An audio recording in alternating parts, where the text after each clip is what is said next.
Welcome to News with a View, a Fat Cat production. I'm your host, John A. Costa. Today is August 19th, 2025. This is episode 119, and we're bringing you this tonight. This is going to be a quick one. It's about 9:49. Getting this out late tonight because, of course, this was poker night. So we're going to jump right into it. We are going out live also.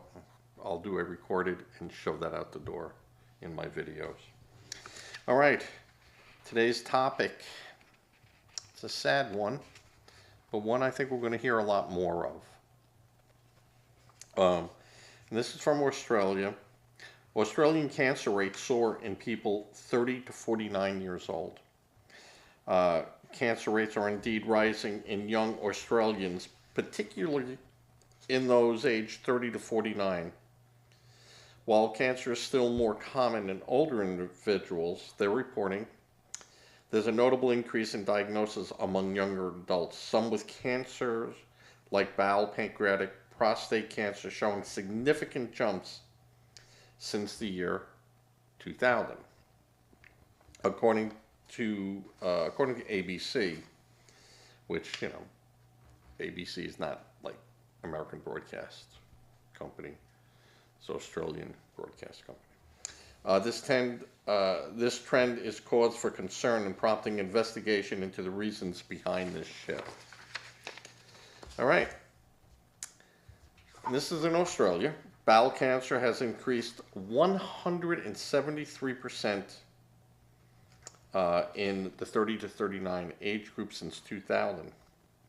Prostate cancer has increased by 500% in the same age group. Pancreatic cancer has increased by 200%. Liver cancer has increased 150%. Kidney cancer has increased by 85%. Rising rates in other countries. This trend is not unique to Australia, with similar increases being observed in the United States and Britain. Dan Buchanan, an associate professor and co-author on the RxIV paper, said Australia's world-leading rates of early onset bowel cancer were not a good gold medal to have. Yeah, I could say that. He said there was no solid evidence, only guesses at what has changed over time. The cancer registry where the data came from did not capture individual level risk factors, which is a limitation of any type of study. So if you leave pertinent data out, that's never a good sign. Buchanan and his colleagues are attempting to work backwards from the analyzing the tumors to understand the source of the DNA damage. Well, that's what cancer is. It's abnormal cell growth, which is not being generated or being generated by corrupt DNA.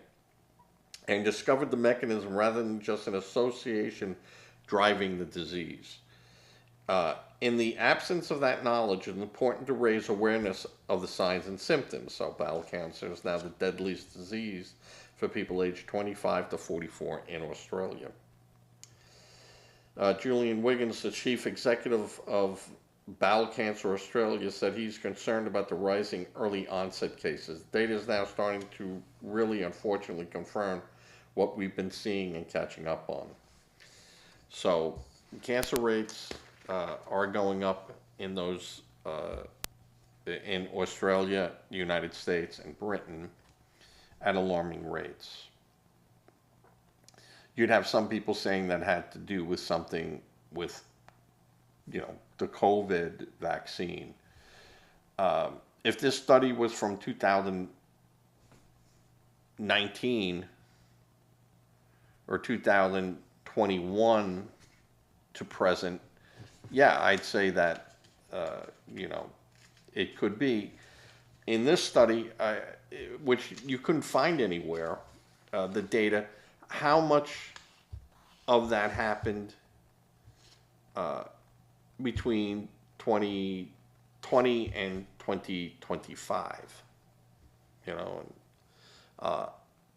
know, and capture that data and see what those people all had in common.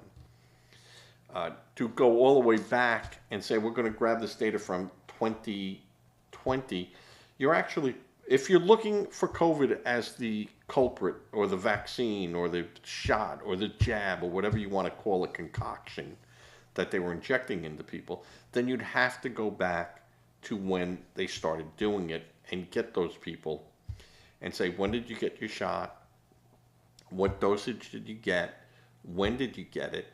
How many times did you have the booster, and the booster? Is it all Moderna? Is it all, one other type of brand, that's causing this problem? And no one knows, but there is a common link. And you'll have people screaming it's the plastic in the food, which they could be right. GMO, it could be a bunch of things that are triggering these higher than normal cancer rates. And when you say higher than normal, to when? And to what was studied and what was looked at?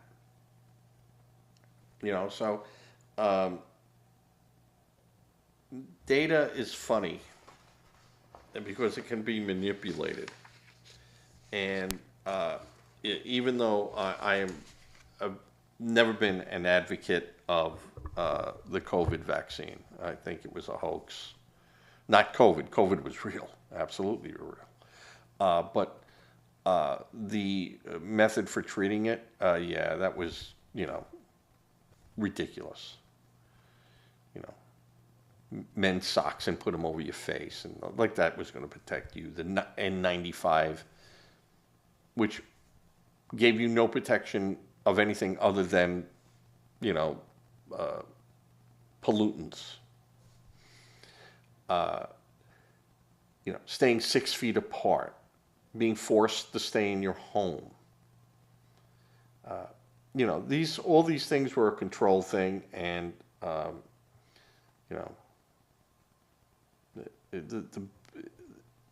it was a lidemic.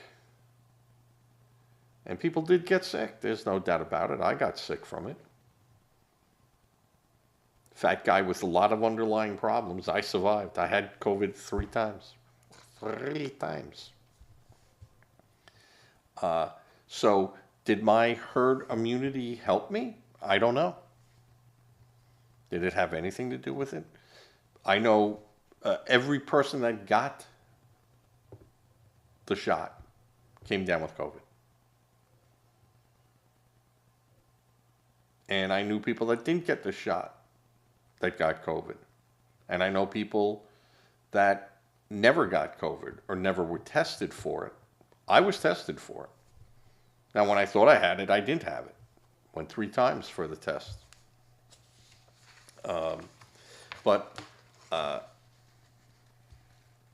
Was it a scamdemic? Maybe. I just think it was, like the Hong Kong flu. You have a lot of people in a lot of countries that are living on the edge, that are being kept alive by dramatic means. And if you look at a lot of the death rates in the United States, it was the elderly. And it was people taken out of hospitals and nursing, facilities that had critical care and just shoved into these backwater places, and they didn't have the care and they died. Governor Cuomo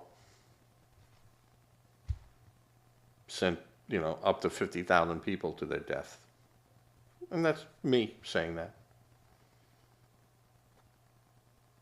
And was told, hey, these people, they're going to get, I don't care. We got to free up the hospital space. And you know what? Javits Center stayed empty, and the Mercy ships in our harbor in New York stayed empty. Same thing in California. But if this is COVID related, I'd like to see them address it. I don't believe it is. Honestly, I don't believe it is. I think that this has some other culprit, like in our food supplies and water,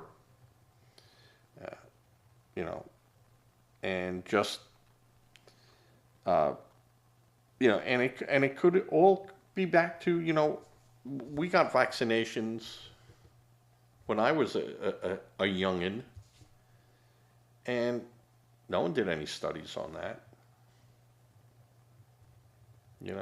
I don't know what my immunity sends out to other people who didn't get that type of vaccine back then. Are we spreading stuff around? Are we creating stuff? Don't know. No one looked. No one looked. And no one knew to look. So I don't blame them. They didn't have the technology. They didn't even have the wisdom. All we knew is that, hey, if you got measles, you could go blind or deaf. And, whooping cough could kill you. Scarlet fever was, terrible. You have heart problems. Rheumatic fever, you have heart problems. So, yeah, they started giving shots and started giving stuff, and people stayed healthy. Yeah, that might not have back in the day would have stayed healthy. Thinning out the herd. I hate to say it, but that's the way it works. All right, we're 12 minutes in. Enough with cancer and young people. Going to go back to the Cincinnati beatdown. Remember that? Where two people were ambushed and seven people attacked these people and kicked them and hurt them, and because of it, and it wasn't even an alleged. It was, anything said racially happened minutes after this fight broke out. But a seventh suspect has been indicted in the July 26 Cincinnati beatdown that caused a national firestorm after going viral on social media because the news media wouldn't report it. Just so you know it. Can't have that. Gregory Wright, 32, has been charged with aggravated riot and felony aggravated robbery. According to jail records, his bond on the aggravated riot charge is $50,000 and his bond on the robbery charge is $100,000. Records indicate that he remained in jail as of Monday morning. Specifically, the complaint states that Wright did by force rip the necklace off the victim while he was being assaulted by 4 or more co-defendants, attempting to cause serious physical harm. So this hyena jumped in on the kill, is what happened. Court records from Hamilton County Clerk's office shows that Wright has been arrested 22 times, 22 priors. Some arrests included traffic violations like driving without a license or proper insurance, but some are more serious, like drug trafficking and gun charges. 22 freaking times. And this guy's out on the street. Though plea deals or outright dismissals, Wright has walked on many of these charges. However, in 2014, he was convicted of trafficking heroin, a felony. He pleaded guilty to drug possession in 2016 and was issued a $250 fine. Heroin trafficking, $210 fine. All right. Thank you, Obama. Now, Victoria Parks a Cincinnati council member, under fire for comments she made about the viral videos of the downtown violent attack, saying those who were assaulted begged for that beatdown. She has abruptly quit her position on the county board. She should have been fired. Quit. Bullshit. Adding fuel to the racism this week, Joy Reid, remember her? Former MSNBC host, says white men can't invent anything, as she claims calling Elvis the King is racist in a vile rant. The former MSNBC, and they called her star. She was hardly a star. Blasted Elvis's career as she attacked Donald Trump's planned audit of the Smithsonian Museum. Reid was fired by her old network, MSNBC, in February. And you could see the pattern here. And you can go online and look up the pattern of racism and racist thing that Joy Reid has said, and no one stopped her. No one stopped her. No one fired her. She wasn't fired from her show for being a racist. She was fired because she had horrible ratings. And, people just complained about her. She was, according to insiders, she was difficult to work with. A lot of people are difficult to work with. But you could see from the rhetoric coming from the liberals like this, it's just outrageous, and no one stops any of that from happening. They just continue. They look the other way. Well, no, I don't know. Why is that allowed? Why was that tolerated? Why is she tolerated? And you're going to say, well, freedom of speech. And at the same time, you said, this person couldn't say it over here. So only certain people have this freedom of speech that I hear about, right? The left is full of contradictions, hypocrites.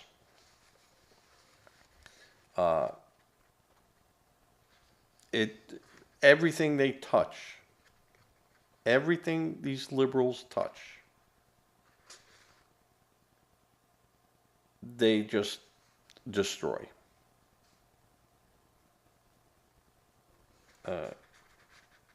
The idea that Elvis Presley was racist. He wasn't racist. He just took his music from blacks. He didn't appropriate their music. He built upon it.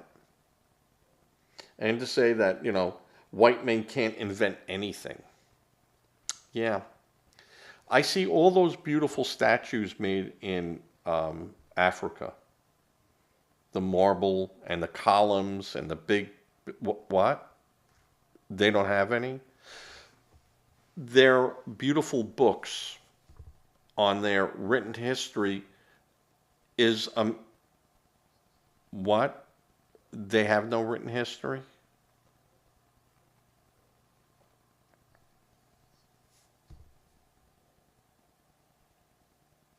Yeah. Now, what they did have was a covenant with nature.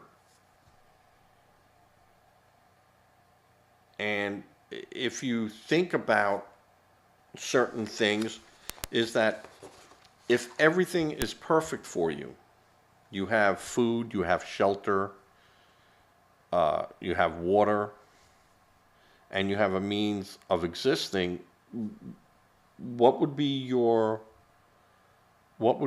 goal to go further? What would make you have to go, hey, this is really bad. you know, we're going to freeze here unless I build, fire and a fireplace and, do this. But they didn't have that problem. They had food that they could go out and find. They had food and the ability to hunt. So I don't hold that they didn't have a written language, or they didn't have, they didn't know how to use stone. They didn't have the wheel, because actually they had no need for any of it. To them, they were in balance. It was like the Indians, too. They didn't have a wheel. They didn't have any of that stuff. They didn't have a written language.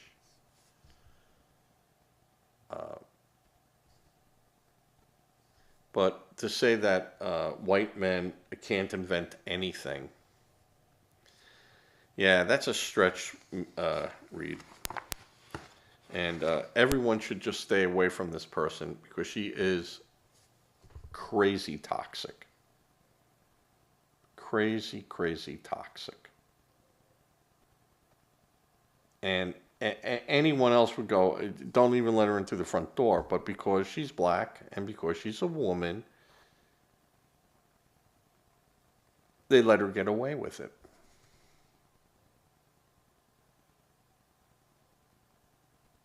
Where anyone else, they'd have a real problem. They go, you're not working here. We're not going to give you a platform to go out there with. We're not doing that. We're not going to give you sponsor endorsements. We're not going to do that. And yet they endorse her. I think that any company that endorses her, they need to be boycotted. Yeah. Sure, she has the right to be racist. I get it. Consequences for it. So, all right. Good 10 minutes on that. In other news today, Tulsi Gabbard revokes the security clearance of 37 current and former national security officials. Not big news in itself. Every administration has pulled back clearances on people that were in former administrations. This isn't anything abnormal. But those impacted people who were involved in conducting an assessment of Russia's effort to influence the 2016 election, as well as members of former President Joe Biden's National Security Council, according to a person familiar, had their security clearance yanked. And the person noted that most intelligence professionals impacted by these are not household names. Well, why would they be? Why would they be household names? So it's a non-news type of thing, and the DNI memo accused impacted individuals of their politicalization and weaponization of intelligence to advance personal, partisan, or non-objective agendas inconsistent with the national security priorities. It also accused individuals of failing to protect classified information and unprofessional intelligence assessment tradecraft. Now that's interesting. Right there, that last one, to protect classified information. Because if you purposely left a memo out on your table and walked away and it was top secret and that thing was for your eyes only or for a list of people, and now anyone had it and someone else gets a hold of it, well, you were not doing your job. It wasn't a mistake. It wasn't like it got put into the wrong folder or, it slipped out of a folder and went, down the side of a desk and you just didn't recognize it. When you put a top secret folder away, if it had 15 pages, you count the 15 pages before you put it back in the drawer. Hey, I had 15 pages here. Now I only got 14. We got a problem. So if you're not doing your job, you could have a problem. And these people could face a problem. And I said this before, during this investigation, they can't go after the big fish because they've been all pardoned. But they can sure go after the guppies. And when the guppies have information and give it to the sharks, then when you ask the protected people, hey, did this happen? Because they're saying you did that. And again, it's to jam these people up. Well, I'm not going to answer you. I'm going to exercise my Fifth Amendment right. You might not have it. They might not have Fifth Amendment rights since they've already been pardoned for any of their actions. So you don't have an expectation of incriminating yourself. You can't incriminate yourself. So we're just asking you, did you do this? I don't have to answer that.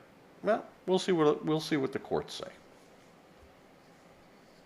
And what they're going to do is when these guys lie, and they lie, they're going to say you lied to a federal agent. Well, it doesn't matter. You lied to a federal agent. That pardon won't protect you now. This happened, 3 weeks ago. That pardon ended on January 20th. Well, it had to do with that. No, it had to do with now. Today. Or that 2 weeks ago when I asked you that question. You lied. Or you tried to mislead us. Nothing could happen to you. You could tell us, yeah, I gave those papers to the New York Times. Sure. Yep. I did that. I left it out on my desk so people could see it. If they were given a pardon. Nothing could happen to them. So I don't know how much of Fifth Amendment protection that they can exercise and not have that called into question all the way up to the robes. So, the people cited in the memo held positions across a range of government agencies. It's unclear whether all still held an active clearance at the time of Gabbard's announcement. Well, yes, you hold you hold active clearances until you're told otherwise. So maybe they were told otherwise that they didn't have it, but she wants to now make sure that these 37 individuals don't have it. And that's what's going on today. I said this was not going to be a huge, wasn't going to talk for an hour here. And I could. The Texas legislators are back in Texas. And they're going to be forced to vote. You have the one moron Texas legislator who's staying in her office because she refuses to have security take her around, and she's not a prisoner. Well, she could sleep there, I guess, if they allow her to sleep there. Sure, sleep at your desk. Sleep in the chamber. She must smell lovely. And that's what she wants to do, but they're going to hold a vote. And those lines are getting redistricted. And the federal government can't get involved with that. That's already a foregone conclusion. I think in 2021 they ruled against that. They said we have no jurisdiction. Those are state rights issues, and let the state handle it.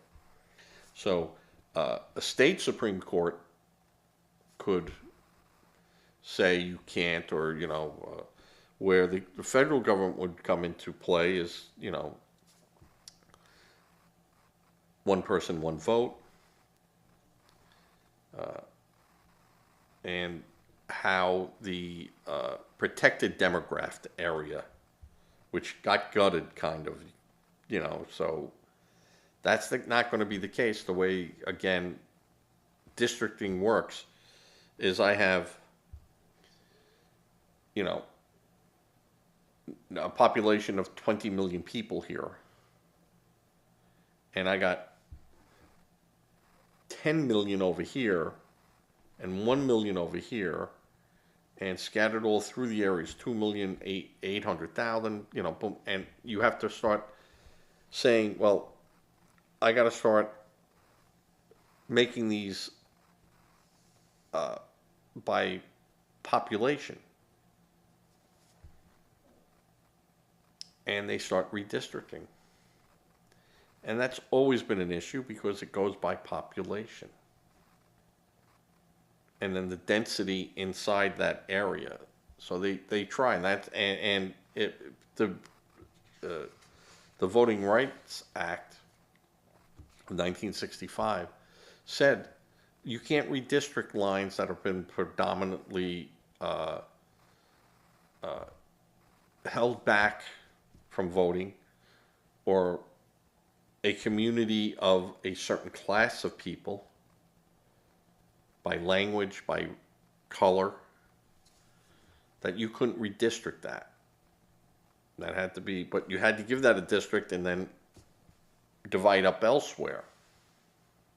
And again, one person, one vote. None of this affects voting. None of it affects a person's ability to vote. So when you hear that they're stopping people from voting, no, they're not. You can vote. You're just in this other district, represented by this other person. That's all it means. Now for states, legislators, it could hurt them. It certainly could affect on using that information for House of Representative votes. Yeah, not saying it wouldn't or couldn't. But shouldn't is in there too, just so you know. Just because you can do things doesn't necessarily mean you should. But they have a right, and the Democrats have done that in the past, and redefined lines in their favor, and Republicans have done that. You look all the way back to James Madison's time in Virginia. Go back, take a look, 1780s. It's been going on a long, long time, folks. So this isn't nothing new. This isn't like, oh my God, this has been done. This has been done. So, your hoopla and all this crying over that, and the hoopla of, Trump sending in the National Guard into Washington, D.C., how dare him.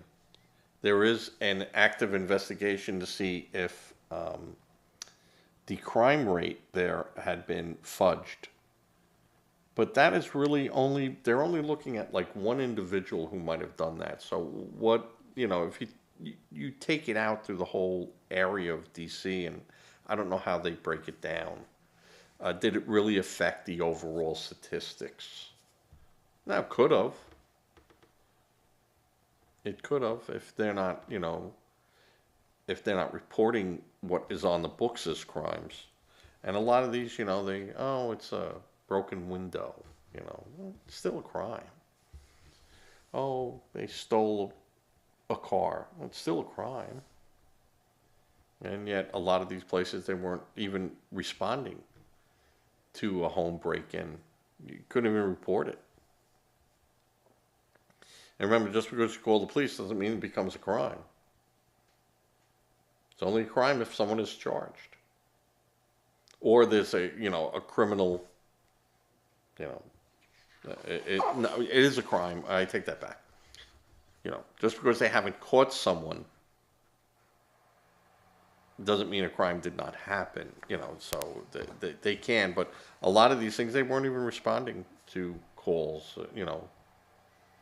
This guy, broke my headlight. This guy broke my windshield. They broke into my car. They stole my pocketbook. I got mugged. He pushed me down. They didn't even report it. Yet those are all crimes. So, you had Biden. Yeah, Joe Biden stop the crime. I'm all for that. They didn't. No, you just weren't reporting it. Just like his jobs. Yeah, if they hired people in the federal government, more people are working today than they were. Because you gave them fake jobs. So, yeah. We know. We know. And it's all coming out. And I just want you Democrats listening out there to know that I did not dislike everything Joe Biden did. He did some good things. I can list them on my hand, but he did some good things. I'm not going to say he did everything bad. And there are things that Donald Trump is doing that I don't agree with. That I don't agree with it. It's not following the procedures that are called out for you to do it in this manner. And yes, can you just outright throw those procedures away? Yeah, you could. You shouldn't, but you could. And that's because he knows he's got screwed by playing by the rules that he didn't have to play by. And now he is defining the power of the president. Not abusing it or creating it. He's defining it. Much bigger difference. Tomato, tomato, right? Bob in New York. And Bob, you sent me something about YouTube, and the page wasn't available, so I don't know what you were trying to send me. And I wasn't going to bother you and call you up and just say, hey, what are you doing? But, all right. With that, I've talked for close to 40 minutes. I'm going to wrap this up. This is, of course, going out live. Might be a little black slug in there, but you would have seen this way before, and either you continued watching or you didn't. And I don't edit any of that stuff out. Unless it's really horrible, It's just me doing it. Lucky I'm doing that. So, again, thank you. I'd like to hear back from you. I'd like to have your ideas. I like hearing that. Some people left me nice comments. Other people, not so nice comments, but that's okay. You're going to do this, you better not have a thin skin.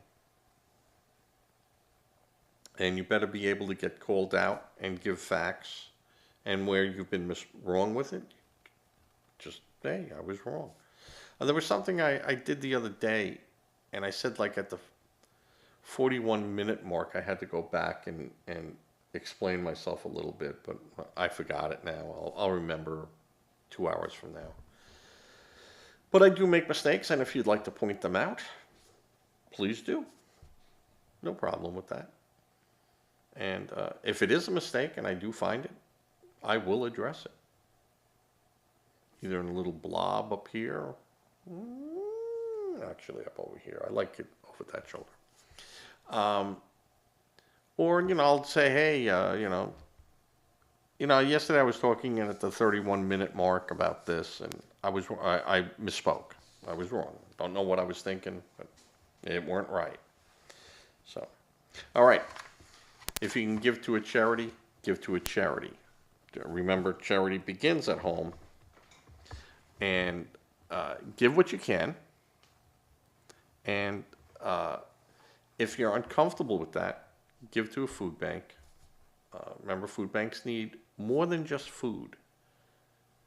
They need paper products, they need toilet paper, they need feminine products, they need products for children, clothes, shoes, anything you can give. If it's sitting in your closet not doing anything and never will get used again, get it out of there and give it to someone who can use it. Check the pockets, but get it out the door. It's not helping anyone in your closet, and you're never going to wear that thing again. Get rid of it. So that's what I have to say with that. Say a prayer. Prayer works. And with that, I'm going to fade to black on my podcast and come up with color bars and a slate on my YouTube live feed, which really isn't live. I need subscribers. So come subscribe. I need subscribers. All right, guys. You all have a good one. Bye.